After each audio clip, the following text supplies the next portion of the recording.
The Relative Strength Index, or RSI, is a popular tool used by traders to spot potential price reversals in the market. At its core, RSI measures momentum. It helps traders see if an asset has been bought or sold too quickly over a recent period.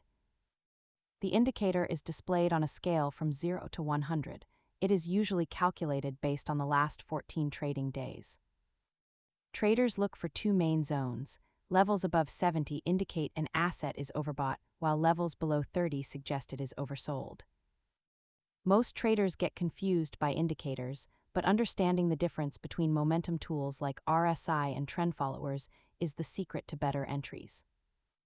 While these levels are standard markers, remember that strong trends can keep an RSI in overbought or oversold territory for quite some time.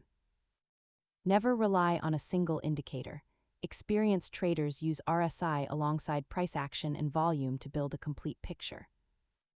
Understanding technical indicators takes practice.